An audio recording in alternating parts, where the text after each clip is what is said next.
Set 12 finally gave Bastion its new form, skyrocketing it back to relevancy, at least over in Japan, in the Evenfall Onslaught meta, and I want to take a look at this card because it definitely does a lot.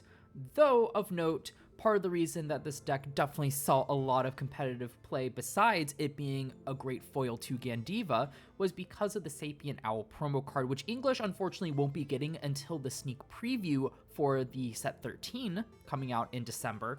So what I decided to do for this video was I wanted to look at Bastion at full power. I'm looking at it in the context of set 13, but throughout this video I will cover the different deck lists that I did see pop up in tournament results, as well as a set 12 specific deck list for all of y'all trying to play it currently. VG Paradox was the place where I did all my research on topping deck lists to find everything and also to see data to synthesize the list I'll be showing off today. So I highly recommend going to check it out just for really any information that you may want regarding Vanguard deck lists and tournament results. I'll have them linked down in the comments below.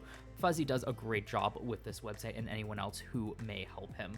But pretty much what I did was I looked at specifically Japanese results, and we got quite a few coming over the next few weeks. I made this deck, I believe it was right after the October 15 WGP Tokyo tournament, so unfortunately a lot of these names I cannot pronounce, but pretty much all these you see here, credit to them for their deck list, as I did definitely look at them to synthesize my own list, though I also could have looked at these deck stats here, which I didn't realize that this set had this. Or the website had this, which is awesome, and that's just showing off the different cards and their usage rates and at how many copies, which is very handy when making your own deck list if you don't want just net deck, but instead just see what all the common cards are. All the work's done here, which is great. Bouncing back over to CFA, just kind of talking about some of the new cards here. Of course, we got Sword of the Nation, Bastion, Accord, real powerhouse, and for the most part, just a strict upgrade to the old Bastion. It counts as the old Bastion, I mean, you can Persona right on top of it. Not that there's too many of these cards, but any cards that specifically need Apex Ruler Bastion also work when you're on Bastion Accord. A continuous Vanguard Circle, all your grade 3 or greater front row rear guards cannot be chosen by your opponent's card effects and get power plus 5,000. So that's already not massive, but a good amount of power to your front row rear guards. Since you're restanding at least one of them, that's really powerful. Just pretty much getting 10k power worth off of that, meaning 15k total off this effect. And it sticks for your opponent's turn, so the fact that they cannot be chosen means that it's really obnoxious for a lot of decks to actually pick off at least your front row rear guards, and extra 5k power means it's even more obnoxious to try to attack into them. So all in all, just kind of keeping those two front row rear guards really secure is part of the reason it's really good against Gandiva. Specifically, Gandiva will need the Calgraph and the Cycler to deal with them, but also it's got the auto Vanguard Circle. At the end of this unit attacked, choose one of your grade 3 or less rear guards, stand it, and if your opponent's Vanguard is grade 3 or greater, it gets the ability Auto Rearguard Circle once per turn. When this unit attacks, cost counterblast 1 and discard a card with Bastion and its card name from your hand, and this unit performs drive checks until end of that battle, and it gets that effect until end of the battle. So this effect just feels, again, just like a better version of Apex Ruler Bastion. You don't have to drive check a grade 3, so you won't ever whiff this, and you just get to stand it. Doesn't matter if your opponent's at grade 2 or grade 3, you get it? And if your opponent's at grade 3, well, guess what? You can put out more pressure with more drive checks, which notably, it discard a card to get twin drive, because ideally you're restanding a grade 3. Technically you don't have to, but let's be real here. In this deck you're also going +1 off of it to help dig for more shield value. So all in all, it just puts out way more pressure. I think the only argument for Apex Ruler Bastion is if you're going first, which ideally I expect this deck to want to, that deck can give 10k power to the unit it restands, which sometimes with extra 2k power from Apex Ruler Bastion can lead to a bit more power gain overall, but at the same time, not always getting the restand guaranteed is also really strong. Before going to the Sapient Owl, I wanted to cover the other set 12 card that this list is running. Well, actually, there's two more. I want to cover this one first. It's the Grandeur Edge Dragon. It's got 2 continuous skills, the first of which is in hand, that when this card is revealed, it can count as 2 grade 3s, or 2 cards is how it's worded. So that can be useful for the Bastion ride line. Outside of that, not too relevant with the other cards that you do run here, but at the same time, just making it less likely that you don't have the grade 3s to reveal off of their effects with this card is quite nice. Really, its second effect that makes this a real powerhouse, and it's continuous on Rearguard and Guardian Circle. As long as you have Vanguard with Bastion in its card name, this unit gets power plus 10,000 and shield plus 10,000 active on your opponent's turn too. So that means you just throw it down on Rearguard Circle, and with Bastion Accord, it is a 28k on both players' turns. That is massive for offensive pressure, and it's really hard to hit over, and with the protection effect from effects like the targeting protection effect, means this card is really difficult to deal with.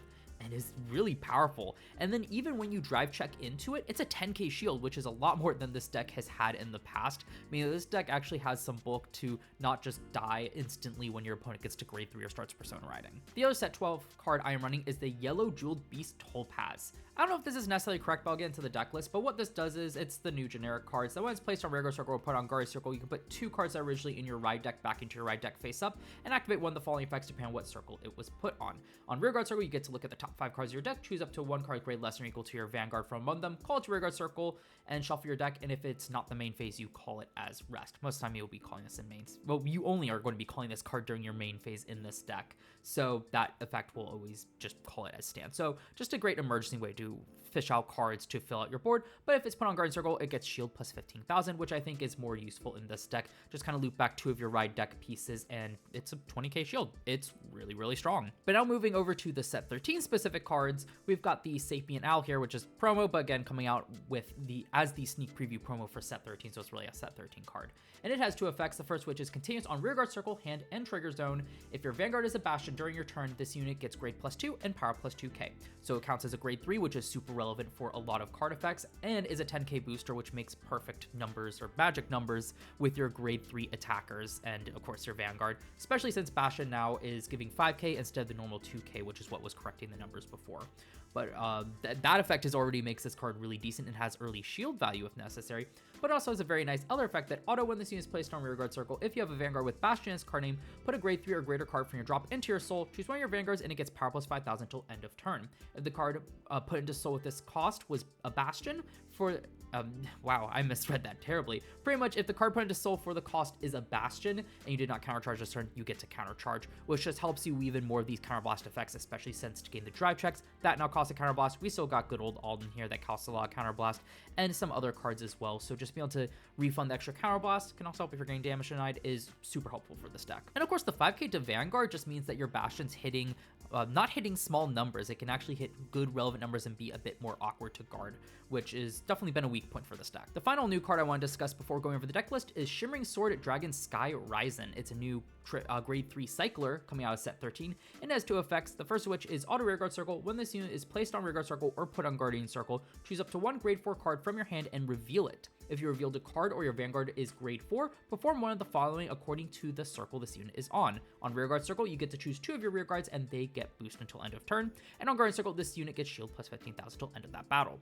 So again, just really nice cards. Grade 3s synergize with the deck, but also this kind of covers 2 of the weaknesses of having so many grade 3s. The first of which is them not having boost. So this is our way to get our Rearguards boost, to just do powerful stuff, get more larger, get bigger numbers and swing in for harder, and which synergizes really well with Bastion Prime. It's our way to get boost for, since it can only restand at grade 3 Rearguards. Sure, we got the Sapient Owl, but we can also still call down grade 3s to the back row and get that big boost, and this card kind of needs Bastion Prime to be able to operate. But also, again, if we just draw into more cards, well, as we check these and add them to hand either by drawing or drive checks, really wordy way of wording that, but pretty much it's just, again, shield value, kind of like how the Grandeur Edge Dragon is.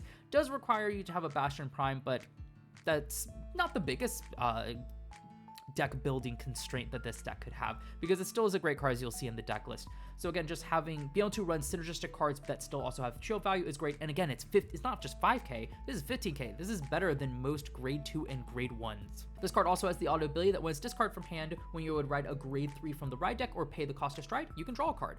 So it's just a great way, once you're riding up to your Bastion Accord, or really whatever grade 3 Bastion you're running in your ride deck, you can just draw a card and instantly start digging deep in your deck for shield value, pieces out on board, more Bastions to be able to discard off of Bastion Accord's effect. It's just really solid. Both the new cards out of the way, let's go over the deck list. For the ride deck, we're just running the standard Bastion ride line into the Bastion Accord. I do think that Blaster Dark and the Lil Sage Marin are perfectly reasonable for the ride line as well. It's just that Blaster Dark requires a counterblast, which I'd rather save for my more explosive grade 3 plays. These guys are alright, like they're not bad by any means. They're definitely not great either. Like the amount of times I see triggers off of Fort, it leaves a bit to be desired, but then the draw off of Rooks is still really decent. So all in all, I think that this does fine, but I don't think there's a right or wrong answer between running Blaster Dark and Lil Sage Marin, and the Wingull Brave for that matter, and these cards. Bastion Accord for the main grade 3, because I just like the restand by itself, and this deck variant is very much focused around the grade 4. I will cover another list I saw that does not focus as heavily on the grade 4, But for this one just looked more interesting to me, and it just made sense to run the Bastion Accord.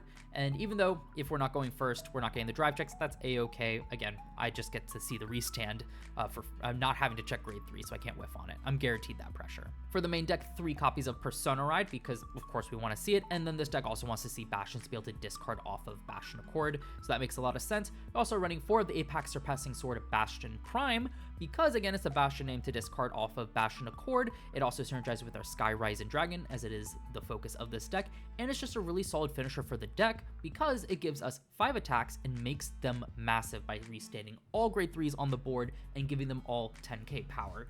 So to me, that just made a lot of sense. It's like, okay, cool. If I'm not ready to just try to close out the game, stick on Bastion Accord, I can generate card advantage, I can get bigger shield values with the Sky Rising Dragon, and when I'm ready to, just ride into this, get the powerful Trip Drive big restand. Seems a lot of fun.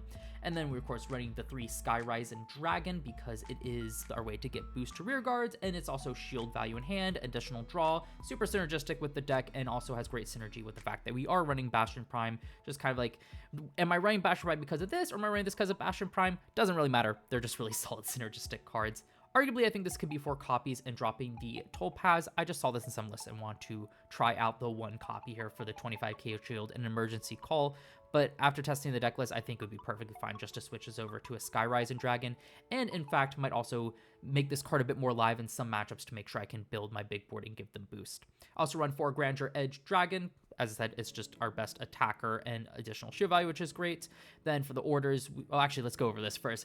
4 Alden, because this card's still just super solid. Pot of Greed on a body. Well, it does cost something, but just being able to throw this down, and once you hit grade 3 and start drawing more cards, dig into more shield value, more pieces, just means that this deck gets off to the races really strong and does have some more bulk to make sure that you can get to your later turns to close out the game. And then its ability whenever it attacks to be able to give 5,000 power until end of turn stacks up very nicely to make this a big threat and also a decent restander, though I know Grandeur Edge is just better on that one because of the restand. It's really 20k in value. For the orders, I run 2 Form Up O Chosen Knights, just because it is a really solid order, more way to just draw more cards in the deck, give power where needed, mainly to the Vanguard is a great place, and also getting triple drive just means we're digging deeper into the deck, be able to check more triggers, and can be super scary, and we're going to set up this board anyway, so it seems really solid. And the one for Bidall Stargate, because this card, I mean, this is a grade 3 and grade 4 focused deck, so this card just makes sense. Don't have Bastion Prime? Search it out. Don't need Bastion Prime? Just call out 2 grade 3s and keep going. Can help us find our all-in Sprockets effect, Grandeur Edge, you name it, super solid. Already went over the 1 Topaz, but also 4 Sapient Owl, because this is grade 3 pretty much once we're on Bastion, and the ability to give our Vanguard power, get a decent booster on board, and be able to countercharge is also really strong. 3-1 split of Aegis Mare and the Elementaria Sanctitude, of course. Now, once we go to Bastion Accord, this card is dead, but ideally we're winning the game, so it doesn't matter when we're going into that. And while we're on Bastion Prime, we can still use this, especially since it's designed for set 13. We've got to be wary about Jeweled, so 1 of 3 PG whenever necessary. And then for the triggers, we've got 8 crit, 3 draw, 4 heal, and blue OT. Draws just make sense to be able to dig deeper in deck and find more shield value. And then the crits here, just to be able to close out the game a bit sooner. You can obviously tech out your heal triggers if you want to. Blade Feather Dragon is a bit interesting because it's the Solon. You know, in some cases, sometimes you just rather have a 5k booster, but at the same time, just being able to sometimes get some extra soul in certain matchups, or maybe you just need it for whatever reason to be able to form up Chosen Knights or Alden. It's still there. If you want the 5k power just to round to the board a bit better, you can do that, but most of the time you're guarding with them anyway. And then blue OT, because we have ways to get drive check. Like, it's so funny. Bastion, Amarchino is designed for Bastion, but yet now that Bastion just gets drive checks anyway, really just run the Adesfaro. It's a 9th credit deck. Loop back a specific card is also really strong. That just makes a lot of sense to me. Again, I'll go over other deck lists and other variants at the end of this video, but for right now, I'm going to get into the games. So in this first game here, I am up against Silhouette, not a super meta deck, but I do think that this game perfectly shows off just kind of the overwhelming pressure this deck can have. Not an amazing hand to start out with, but hey, we've got Sapient Owl, which isn't too bad. A Persona Ride form, but Chosen Knights can help us dig deeper. And then we've got probably the best card to discard going into our grade 3, so of course we ride into 4. Also going first is really nice. And my opponent tries to rush a bit here, and I just decide to take the 2. I could guard the Blade Feather, but I also want some cards to discard. There's a Sky Rising. I just discard it because I don't see a need to have multiples of them. I really either want it in the early game, one to discard, or one in the late game to just round out boosters. Here, get a heal. Not great, but hey, 15k makes it difficult to guard. opponent again swings in, and here I decide to guard this, figuring that if my opponent hits a trigger anyway, I'm not guarding against the other column. Damage checking the Bastion Court, and here you get to see the Sky Rise in full force, and we do find an Alden, actually 2 of them, which is really strong. Some more Sapient Owls, so we definitely have plenty of options to aggress here. No Grandeur Edge, which would be nice, but we can make it work. Calling out the Sapient Owl because it does count as a grade 3 to be able to power up our Vanguard, draw 2. Another Bastion is nice. We can't use Bastion's drive check effect yet. Here I just decide to call the other Alden just to get a good attacker, and decide to go the form of Chosen Knights. Sure, I could have saved it to draw 2 later on, but hey, look at that. There's our other one now.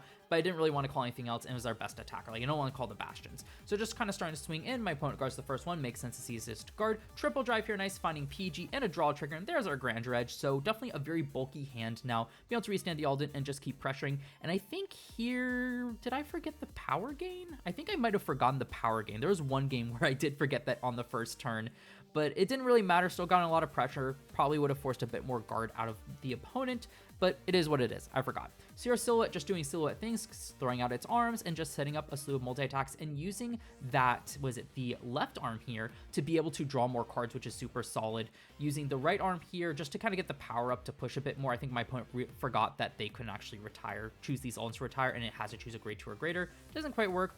But here, I decide to PG it. I'm like, I have another PG, no reason to risk getting triple critted. Heal here doesn't go off, but it's fine. Going back to my turn, I get to Persona Ride, and here I'm just going to try to push as hard as possible. No grade 4 Bastion, so I'm just going the Persona Ride route, but we can farm up cards as well. Sapient Owl to round out the board, so we're just hitting as hard as possible. Decide not to overcall the Grandeur Edge. I just rather get the numbers in. Like, I think it works out regardless, and this is a 10k shield. See, dropping that much shield is huge. Crit trigger is pretty powerful here, so now I get to swing again, get drive checks, and he's forced to discard, just doesn't have the shield value, and hit the crit for game. In this next game here, I'm up against Magnolia Elder, and I wanted to show off this game in particular because it shows how much oomph is behind Bastion's push, even when you horribly misplay like I do this game. My head was just not in it. I think there's a cockroach wandering around that I was being yelled at to go take care of, and yeah.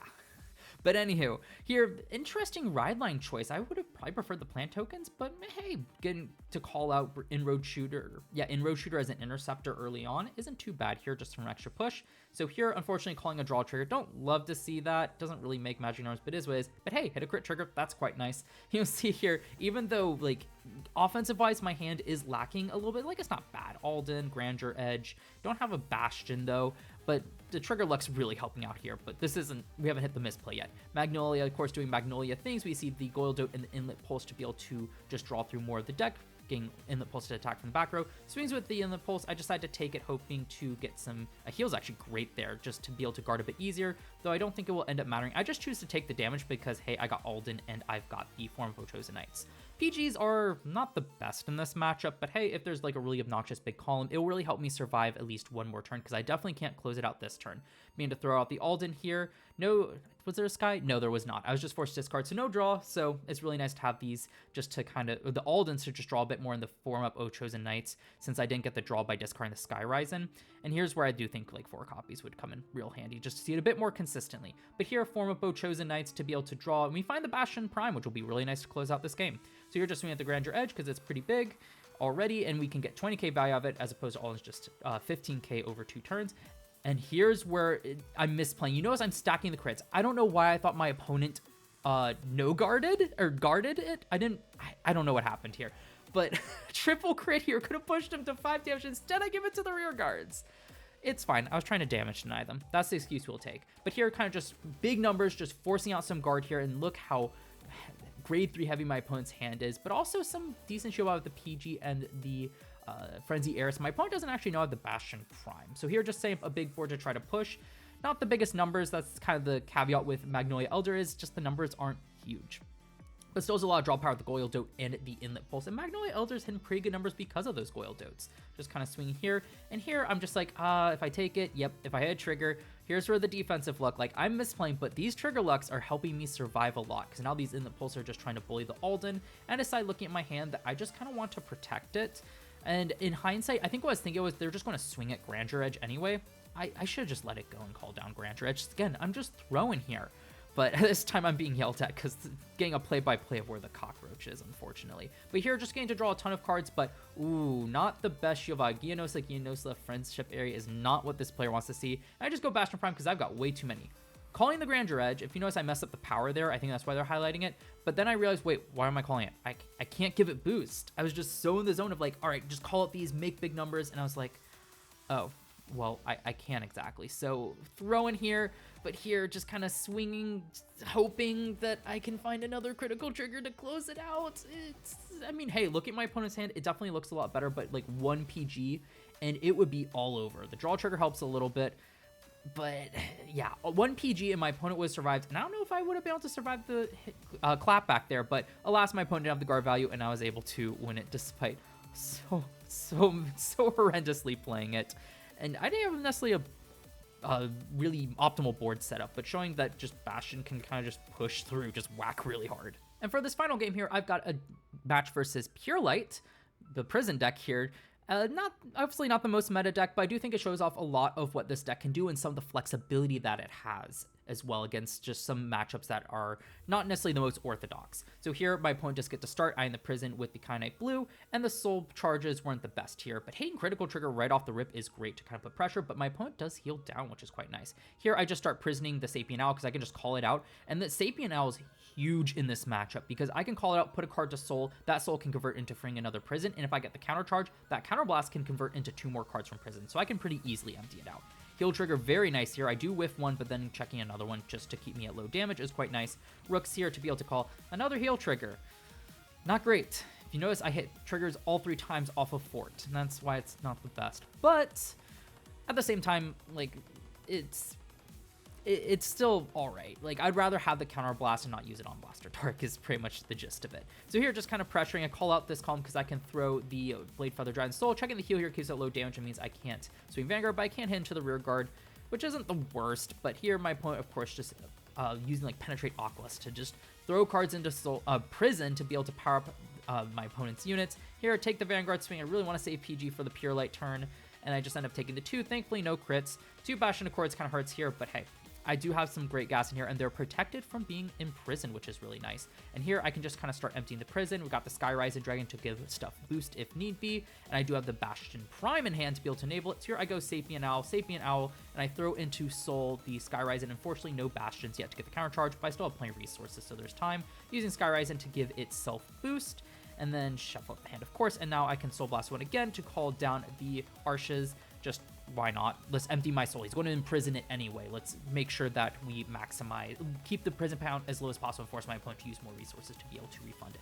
So you're just kind of swinging in with these big columns, leveraging it. I do plan on giving the drive checks. That is why I did boost first off, because this will have inherent more pressure with the drive checks. So here, just kind of discarding the Bastion Accord, expecting to go either find another one or just go Bastion Prime, honestly. OT's really strong here. So here, being able to get an extra critical and just have both those columns just, well, actually that final column swing with a lot of pressure was really great. Using, of course, the security upgrader to be able to easily grab Pure Light and be able to imprison one from drop. So, of course, I just choose the 2 best cards probably to imprison, the Sapient Owl and the Sky Rising, because we do want to re-proc their on-place effects. Throw the 2 Bastion Accord into the prison because I don't really need them, and I can always just get them into drop by overcalling them and then putting back to soul with Sapient Owl, and then the Blade Feather because of course I can throw into soul if necessary. Of course, going the Rifle Royal to be able to snipe the File Rear Guard, get to call another Muna to be able to draw more cards, which is really strong. Cuff Spring, don't love to see it here. I believe I just throw the Sky Rising in, and no, what did I throw in there? Grandeur Edge. Okay, because I could just call it out if my opponent starts swinging rear guards. And oh yeah, that's a bigger shield as well. That's why I did it. So here, pretty decent drive check. Heal trigger to keep it lower damage. Draw trigger to be able to draw more into more Munas. Here, just trying to swing rear guard, and I just let it go because I am able to recall stuff. Opponent trying to keep me at lower damage so they can also heal, which is pretty smart. So I have to go Bastion Prime here. I probably would have preferred to go Bastion Accord, but at the same time, being able to use those resources, just recall stuff is pretty strong. So I get to throw stuff in, get that counter charge finally, which is really nice because I did get rid of a Bastion last turn to be able to drive check. Here, I'm just kind of thinking, what do I want to call here? Do have the Toll Pass, which is nice. So I get to call out the 2 triggers, and I'm just using up all my resources, so I'm overcalling them, calling the 2 Bastion Prime to the back row. And actually, I forgot, this was a misplay in this game that I misread Bastion Prime. I thought it stood grade 3 or greater, but it's just grade 3s. I also messed up the power there. I gave an extra 5k power because I was so used to Bastion Accord. These are not the highlights of me being fully in tune with it, because, but at the same time, here, do find my grade 3 crit trigger is really nice, and another crit trigger is really nice as well, and I give it here. I can pause with both columns, but I needed to yeah, it's not a grade 3. I should have put this behind because then I could have attacked with the Sky Rise. And like, if I had just done that, I would have gotten 2 more hits and pressured way more. I'm like, oh, is this going to lose me the game here? My opponent does have a great shield value card here, but has to empty the hand to stop this one. So even though through this misplay, putting on so much pressure, which it just is why this deck is kind of crazy. So here, just binding the imprisoning the Sapient Angel from drop, because again, it can convert into another card, really making it difficult for Seraph to be able to reach that prison count, since I can just loop resources very, very effectively. Of course, now that I'm off Bastion Accord, can start sniping my front row, which is not ideal. My opponent has only so many imprisons at once. So here, of course, just getting the Grandeur Edge because I can just set them up doubly and hopefully not make the same misplay as last time. So here, just swinging with Pure Light, and I'm thinking here, do I want to guard it? Because then it limits what I can unimprison, but at the same time, do I want to risk getting triple critted?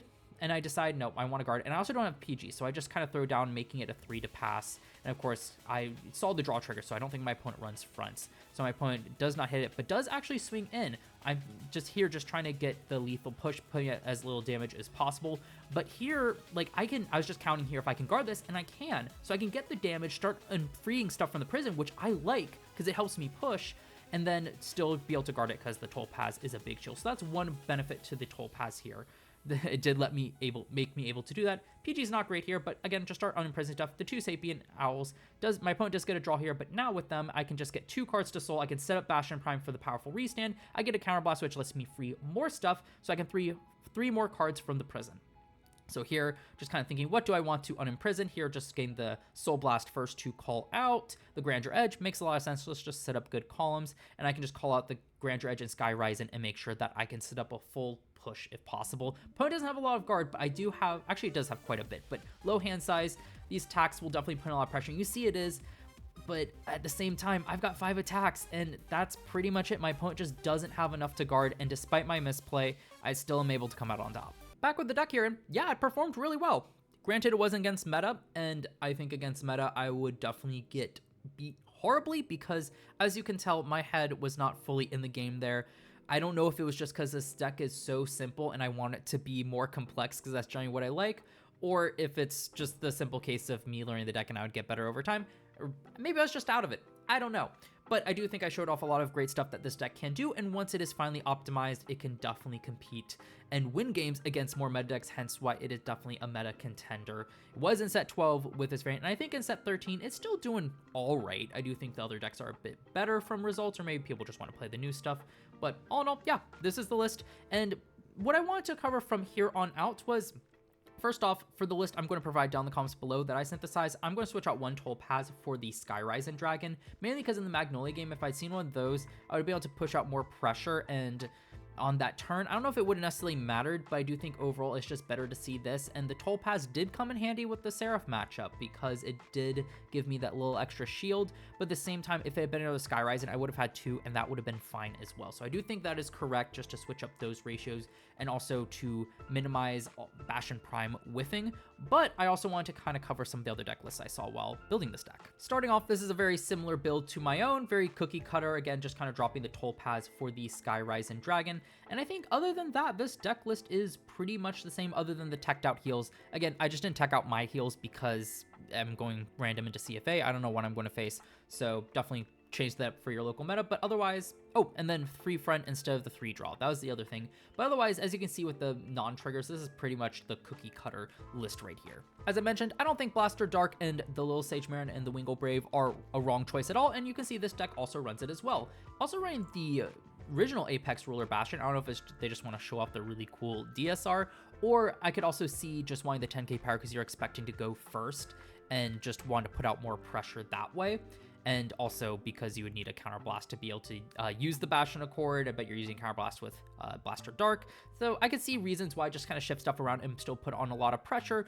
Personally, this one didn't appeal to me as much, but it's definitely a viable option. But other than that, again, pretty cookie cutter. Do kind down the Bastion Accord down to 3 copies, but I think you can easily mess with those ratios. Still running the Bastion Prime, still is the grade 4 drop down to 3, and still 4 Bastion Accord, of course, for the Persona Ride, and everything else is pretty cookie cutter here. Also, the 3 draws here back for this one, so I don't know if maybe draws are a bit better with Blaster Dark to be able to dig more pieces. I think that just comes in testing. The next list I want to highlight here is a not grade 4 focused variant. See, it drops down Bastion Prime to 2 copies.